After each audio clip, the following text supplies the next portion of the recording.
warahmatullahi wabarakatuh. Alhamdulillah wa syukurillah. Segala puji dan syukur hanya kepada Allah Subhanahu wa taala menempatkan kita di rumah Allah yang mulia ini, antara tempat-tempat yang sangat dianjurkan untuk kita bersembunyi jikalau ada perkara-perkara yang tidak baik. Antaranya waktu dukhan. Ad-dukhan itu akan melanda sebelum kiamat, antara tanda-tanda kubra, tanda-tanda besar kiamat, itu ad-dukhan. Ini sekarang kita dilanda dengan wabak. Wabak apa? Wabak bukan dukhan, Wuhan. Lain pula.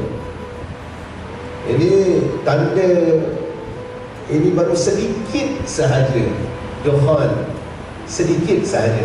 Apabila dukhan itu dapat dilihat menurut riwayat hadis yang begitu banyak tentang dukhan, yang mana bumi ini akan diselimuti oleh kabut tebal. Matahari tidak akan terlihat, hanya kita tahu waktu zuhur, waktu asar kerana kiraan hisab. Jadi dukhan ini kita dapat melihat tandanya. Dalam riwayat itu menyebut orang yang beriman ini dapat dilihat makanan mereka adalah zikrullah sahaja. Jadi banyakkanlah berzikir. Kerana apa orang yang beriman ini zikrullah sahaja makanan mereka? Kerana hubungan silah, hubungan antara dia dan juga Allah dan juga Rasulullah sallallahu alaihi wasallam. Apa zikir yang paling agung yang meliputi semuanya? Mengikut syariat, afdalul dzikri fa'alam annahu la ilaha illallah.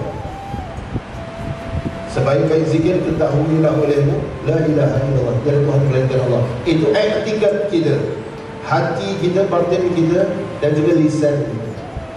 Tetapi zikir yang meliputi seluruhnya ialah hubungan kita bukan dengan Allah sahaja, tetapi dengan Rasulullah sallallahu alaihi wasallam, iaitu selawat ke atas Nabi sallallahu alaihi wasallam.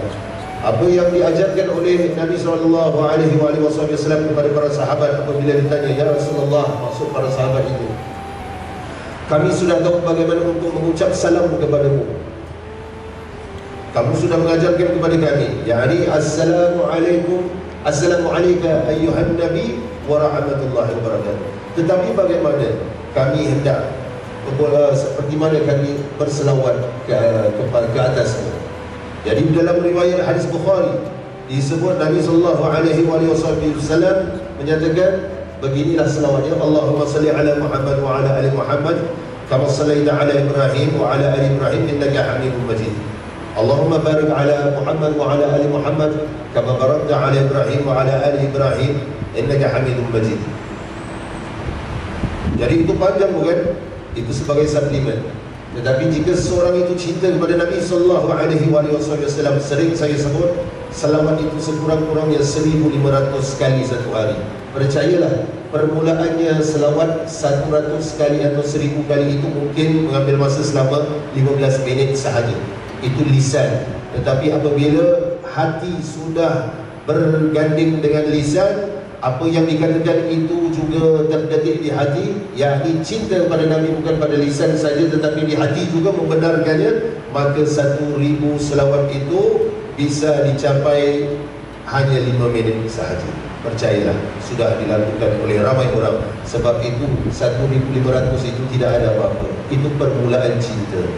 Cinta yang hakiki seperti para habaib dan ulama dan kalangan para habaib dan juga masyayikh, mereka 25,000 kali satu hari. Satu hari ada 24 jam. 1000 kali 5 minit sahaja. Berapa banyak jam yang kita luangkan untuk dunia yang dilaknat Allah. Maka bagaimana selawat yang paling mudah untuk mencapai 1000 kali? Itulah indahnya Islam dan rahmatan lil alamin Nabi sallallahu alaihi wasallam untuk menjalinkan hubungan dengan umatnya dipermudahkan di dalam satu riwayat yang lain, riwayat Imam An-Nasa'i radhiyallahu anhu, yakni bagaimana para sahabat bertanya, sebahagian yang lain bertanya bagaimana kami ini, seperti mana kami berselawat ke atasnya. Nabi menjawab dalam riwayat Imam An-Nasa'i, Allahumma salli ala Muhammad wa ala ali Muhammad. 1000 kali bisa dicapai dalam masa 5 minit. Permulaan 15 minit, 20 minit. Ya, yang penting kita berselawat ke atas Nabi sallallahu alaihi wasallam. Dan waktu sekarang ini kita dapat lihat apabila dukhan yang saya sebut tadi, dukhan melanda, dapatlah kita melihat seburuk-buruknya manusia, yakni yang katanya beriman tetapi tidak beriman. Mereka masih lagi hati mereka cinta pada dunia. Dapat dilihat jiran membunuh jiran tetangga kerana sekeping roti sahaja. Bukankah ini sudah masuk tanda mini dukhan, iaitu Wuhan? Apa yang jadi? Habis orang bergaduh tentang toilet roll, bukan roti. Habis orang berebut-rebut di NTUC dan juga Sheng Siong, takut mati. Bagaimana orang Islam kita? Adakah termasuk begitu? Itu kita muhasabah diri sendiri. Ya, kita orang berpuasa zahir dan juga batin. Kerana apa? Kerana Allah Rabbul Jalil. Jadi kita ambil itu yang mereka berpusu-pusu itu, keadaan begini seperti keadaan mini dukhan. Apabila dukhan nanti ekonomi semua jatuh, tiada internet, tiada apa, itulah makanan semua dicatu-catu selama beberapa puluh hari sebelum ketibaan Dajjal la'natullah alaih. Dan itulah dapat dilihat jiran-jiran sering berbunuh kerana sekeping roti dalam riwayat hadis juga. Dan apabila mufti atau muiz mengeluarkan satu panduan untuk kita tidak bersalaman, jangan kita sanggah. Kerana apa? Ramai di antara kita ini apabila, bukan kerana lah saya mengajar di dalam masjid, saya pro muiz atau apa. Saya tahu di luar sana yang tidak percaya pada muiz. Tetapi ingat, di dalam Al-Quran Allah menyebut apa? Hindari banyak sangkaan-sangkaan, kerana sebahagian besar sangkaan itu adalah dosa. Ramai yang memfitnah kepada mufti kita sendiri, sedangkan mereka melihat jauh di hadapan. Pernah saya terangkan di dalam kuliah ini, apakah sama orang yang tinggal di lantai dasar dengan orang yang tinggal di lantai 12? Yang mana di lantai 12 itu dapat melihat keindahan jauh, dapat melihat ribut akan melanda, tetapi di lantai dasar tidak melihat apa-apa. Maka mana mungkin lantai dasar itu menyalahkan orang di lantai 12. Begitulah keadaan mufti, ulama-ulama kita dan sebahagian orang yang ada di dalam muiz yang mengeluarkan fatwa di pejabat mufti itu. Mereka kata jangan bersalaman. Apakah salah? Apakah salam itu salah? Salah jika dapat menimbulkan kemudaratan dalam keadaan darurat global ini. Kerana salam itu, apa hukum salam itu adalah satu sunnah, bukan satu yang wajib. Tetapi yang lebih aula ialah mengelakkan diri daripada wabak yang menimpa ini. Nabi SAW ada menyebut di dalam sebuah hadis, maksud hadis itu, larilah daripada penyakit berjangkit seperti mana kamu lari daripada seekor singa. Apakah kita lari daripada penyakit berjangkit? Ini yang disuruh oleh Nabi, diperintah oleh Nabi kerana menjaga kemaslahatan orang Islam. Sayyidina Umar Al-Khattab apabila menyuruh para sahabat tidak pergi ke tempat yang dilanda wabak, para sahabat bertanya, maksud sahabat itu, apakah kamu lari daripada takdir? Sayyidina Umar Al-Khattab radhiyallahu anhu menjawab, ya, kami lari daripada takdir yang buruk ke takdir yang baik. Itu ajaran Islam, tidak menjerumuskan diri ke dalam kancah kebinasaan seperti dalam surah Al-Baqarah, ba'da'udzu billahi minasyaitonir rajim, la tulqu biaidikum ila tahallukah. Janganlah kamu sengaja mencampakkan diri kamu ke dalam bahaya kebinasaan. Itu di dalam surah Al-Baqarah. Wala taqtulu anfusakum, dan janganlah kamu berbunuh-bunuhan sesama sendiri. Berbunuh-bunuhan itu bukan saja bunuh orang, tetapi membunuh diri kita sendiri dengan mencampakkan diri kita ke dalam kancah wabak itu. Seperti sekarang yang hotspot di mana? Singapura, Jurong West, Street 72, Street 71, ada beberapa orang. Apabila kita pergi ke sana, malam ini saya ada di majlis, saya ada majlis di sana, majlis Yasin dan juga Rahim. Setiap malam Jumaat kami ada majlis. Jadi pada hari ini jemputan di sana selepas Isya. Jadi ada murid yang bertanya bagaimana. Saya kata nanti tunggu, kita minta kepada Allah petunjuk perlu ataupun tidak ke sana. Kerana bukan saya sendiri yang pergi, saya bawa jemaah. Apabila kita memimpin jemaah, kita bukan fikir diri kita atau individu tertentu, kita fikir jemaah yang kita bawa itu juga. Maka saya dapat petunjuk daripada Allah, yakni pergi juga tetapi jangan bersalaman, cukup sekadar begini. Kerana kita perlu tahu tanda-tanda ataupun langkah-langkah mencegah daripada penyakit coronavirus ini atau COVID-19. Kita perlu, jangan kita orang Islam ini, oh mungkin begini tidak salam, tidak begitu. Kita tahu mengeluarkan condemn saja, statement. Tetapi kita lupa ayat Al-Quran, fas'alu ahla dzikri in kuntum la ta'lamun. Bertanyalah dengan orang-orang ahli zikir, yakni orang-orang yang lebih mengetahui jika kamu tidak mengetahui. Jadi pejabat mufti, orang-orang itu, orang-orang di MUIS, mereka ini langkah mencegah. Memang semuanya daripada Allah, tetapi Allah memberi kita akal. Itu perbezaan antara manusia dan juga haiwan, mempunyai akal untuk kita pertimbangkan bagaimana mencegah. Kerana apa? Orang di MUIS ini mereka sangat prihatin dengan umat Islam. Apabila satu tempat itu tidak mengadakan langkah-langkah pencegahan, maka akan berleluasa di masjid-masjid. Yang pertama, solat Jumaat ditakuti akan dihentikan. Boleh terima? Tidak boleh terima. Kerana apa? Kerana oh ini daripada Allah, kita salam saja. Jangan jadi kaum-kaum golongan Jabariyah yang mana yang baik dan buruk itu Allah, jadi kita duduk saja. Kita Ahlus Sunnah wal Jamaah, Al-Asy'ariyah wal Maturidiyah. Ada dalil-dalilnya. Memang kita serahkan kepada Allah, tetapi seperti saya kata, Allah gunakan akal. Apabila solat Jumaat sudah tidak boleh nanti kerana darurat, kemudian majlis-majlis ilmu pun tidak ada, maka berleluasalah kejahilan di atas kejahilan yang ada sekarang. Jahil lebih jahil lagi umat-umat Islam kita. Gunakan akal. Jangan saling menyalahkan badan-badan Islam, kerana mereka memikirkan tentang umat, bukan memikirkan tentang pejabat. Jadi jika dikatakan jangan bersalaman untuk mencegah, janganlah bersalaman untuk waktu ini saja.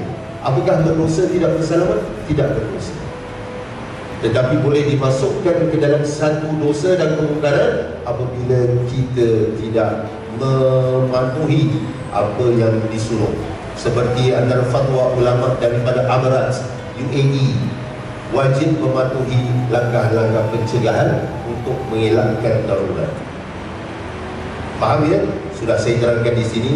Allah jadi saksi, dan mudah-mudahan kita dapat terus mengadakan majlis ilmu dan solat Jumaat di negara kita yang sangat kita cintai ini. Kita dah masuk bab baca bismillah sebelum makan atau minum. Bismillahirrahmanirrahim. Jika kamu mahu makan atau minum, mulakan dengan mengucap bismillah, kata alhamdulillah, dan akhirnya pula dengan mengucapkan alhamdulillah. Bila makan atau minum, gunakan tangan kananmu. Apabila makanan itu dihidangkan kepadamu, maka bacalah doa ini, Allahumma barik lana fima razaqtana wa qina adzabannar. Yang sahih adalah Allahumma barik lana fima razaqtana wa qina khairan minhu. Ya Allah, ya Tuhan, berkatilah buat kami apa yang Engkau rezekikan kepada kami, wa qina khairan minhu, dan berikan kami makanan yang lebih baik daripadanya. Itu yang sahih. Yang dipelajari di madrasah-madrasah itu adalah yang diperselisihkan oleh ulama hadis. Kita jangan menyalahkan. Itu juga diamalkan oleh para habaib, para ulama juga. Jangan kita kata, oh ini taif jidat, palsu. Jangan.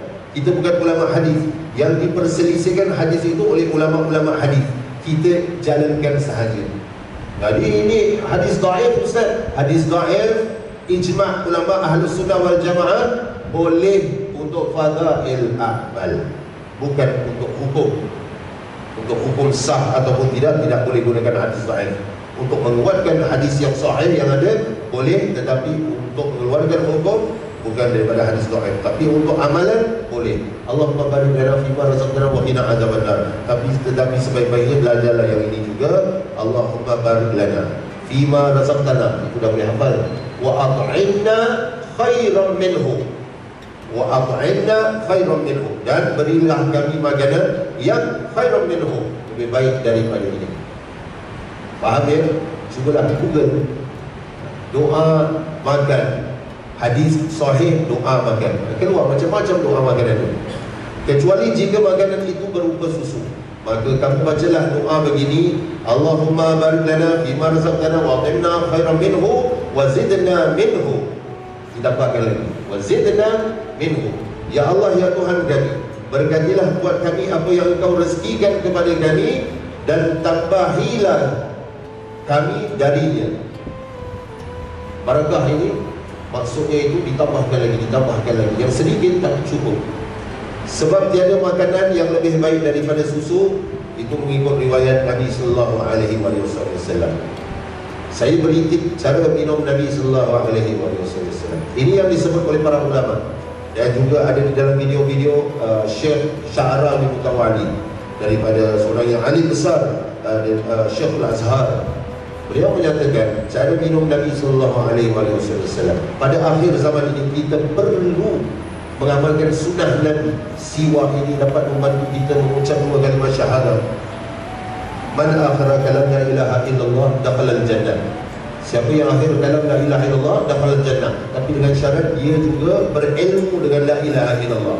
Maksudnya ini orang kafir pun boleh juga sebut la ilaha illallah, la ilaha illallah, tapi hatinya tidak masuk syurga. Kerana ada dalam satu riwayat hadis juga, man akhara kalam la ilaha illallah wa ya'lamuhu, dan dia siapa yang akhir kalam la ilaha illallah dan dia berilmu dengannya, dengan la ilaha illallah itu, dakhala al-jannah, masuk syurga.